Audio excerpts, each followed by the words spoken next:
नमस्कार दोस्तों। स्टडी और मोटिवेशन दोनों का गहरा रिश्ता है। पढ़ाई में मोटिवेशन एक ऐसा तत्व है जो एक व्यक्ति जो सोया हुआ है, एक मृत व्यक्ति को भी जगाने की हिम्मत रखता है। मोटिवेशन के दो रूप, पॉजिटिव मोटिवेशन और नेगेटिव मोटिवेशन। नेगेटिव मोटिवेशन जो हमारे क्रिटिक्स हैं, आपके आलोचक जो हैं, जो आपके सच्चे शुभचिंतक हैं, बिना आपके, क्योंकि संसार के अंदर जितनी बड़ी हस्तियां हुई है उनमें अधिकांश लोग आगे बढ़े नेगेटिव मोटिवेशन की वजह से। नेगेटिव मोटिवेशन आपके दृढ़ संकल्प को मजबूत करता है। चाहे आप किसी को, जैसे आप किसी ने आपको ताना मारा है कि आप ऐसा नहीं कर सकते, कि उसी के लिए आप पढ़े, लेकिन आपका जो दृढ़ संकल्प है वो इतना मजबूत होता है, तो आप मोटिवेशन अगर सुनते भी हैं। जैसे विवेकानंद का जो एक मोटिवेशन सेंटेंस है कि उठो जागो तब तक न रुको जब तक लक्ष्य प्राप्त ना हो जाए। और मार्टिन लूथर किंग का तुम दौड़ नहीं सकते हो तो चलो, चल नहीं सकते हो तो रेंगो, लेकिन जीवन के अंदर आगे बढ़ो। तो अनेक ऐसे मोटिवेशन सेंटेंस, अगर आप एक सेंटेंस को भी लेके उस पर अमल करना शुरू कर दें तो आपके जीवन में आपको सफलता निश्चित ही मिल सकती है। जीवन के अंदर कई बार देखा गया है कि एज जो प्रभावित होती है कई लोगों की, वो एज होने पर वो सोचते हैं क्या जीवन में पढ़ते रहें। एक बात बताइए, जो व्यक्ति 18 साल की एज के बाद में बीए करता है, एमए करता है और फिर वो कंपटीशन की तैयारी करता है, अगर वो 27-28 साल की एज के बाद में वो आके ये पढ़ाई को छोड़ देता है, तो अब उसको किसी प्राइवेट फील्ड का जीरो एक्सपीरियंस है। तो अगर आपने किसी कंपटीशन के लिए आप 3-4 साल आपने खराब किए हैं, तो आप उसके पीछे पड़िए और सरकारी नौकरी लेके छोड़िए, क्योंकि असंभव कुछ भी नहीं इस दुनिया के अंदर।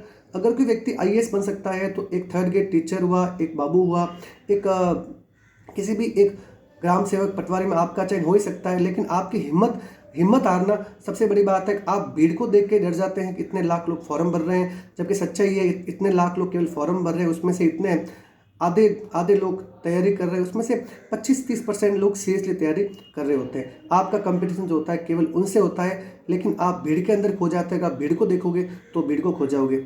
आपको तैयारी करनी है अपने लिए, अपने उम्र को कभी हावी नहीं होने देना है। क्योंकि जैसे मैं खुद की बात बताता हूँ कि मैंने जीएनएम नर्सिंग का कोर्स किया था। उसमें 2009 के अंदर मैं नर्सिंग पूरी हुई, 2009 के अंदर आरपीएससी नर्सिंग 2nd ग्रेड आया, लेकिन मैं किसी कारण से उसमें रह गया।